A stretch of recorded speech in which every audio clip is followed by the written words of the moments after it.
Parliament के मुश्तरका इजलास में इजहार ख्याल करते हुए एमकेएम के रहनुमा बाबर खान खौरी ने कहा है कि ऐवान में हर जानिब जमहूरियत का शोर है। ये कैसी जमहूरियत है जहां हुकूमत जमहूरियत की बुनियाद लोकल बॉडीज इलेक्शन कराने से दामन बचा रही है। हमारी क्या खामियां हैं, क्या कोताहियां हैं? जमहूरियत और जमहूरियत में क्या खामियां हैं? जमहूरियत कोई पाकिस्तान ने थोड़ी इजाद की।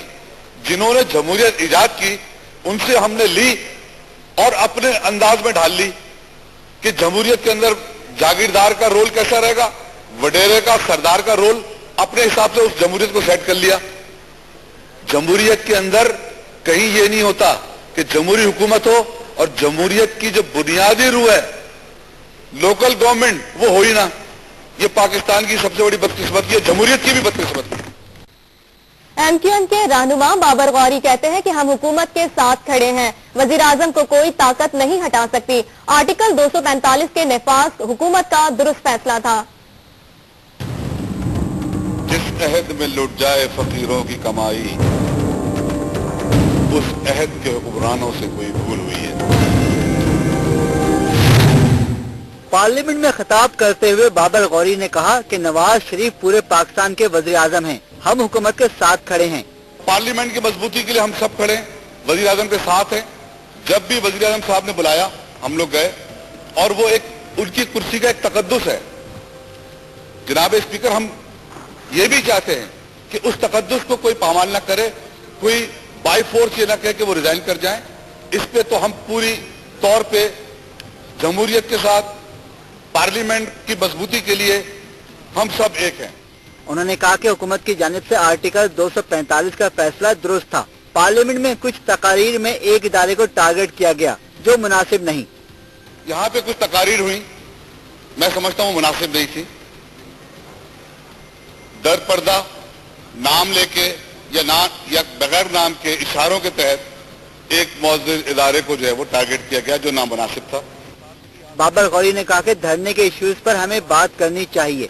मुज़ाकरात पर मुज़ाकरात हो रहे हैं लेकिन फिर डेडलॉक हो जाता है। मुज़ाकरात में ताखिर का खमियाजा अवाम को भुगतना पड़ेगा। असम्बली से खिताब में मुत्तहिदा कौमी मूवमेंट के रहनुमा सेनेटर बाबर गौरी का कहना था कि धरनों से मईशत को नुकसान हो रहा है, खमियाजा अवाम को भुगतना होगा। मुल्क की सूरत-ए-हाल इस सारे मसले में हमारे मुल्क की क्या सूरत-ए-हाल हो गई है? 1000 अरब से ज्यादा का नुकसान हो गया।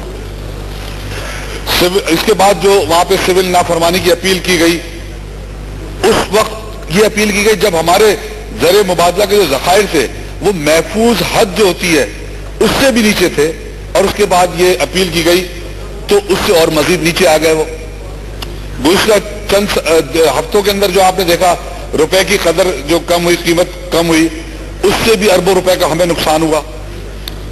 बैरूनी अंदरूनी सरमायाकारी और बरामदात में कमी का रुझान नजर आ रहा है। अगले माली साल में जो मईशत की शराय नमू, टैक्सों की वसूली, बरामदात, बजट खसारे और अफराद ज़र के लिए जो अहदाफ जो हमारे इसाकदार साहब ने दिए थे वो पूरे होते हुए नजर नहीं आ रहे। ऐसी सूरत हाल में पाकिस्तान के अंदर आखिर में जो बोझ पड़ेगा वो तो अवाम पे पड़ना है, उसका खमियाजा अवाम ने उठाना है।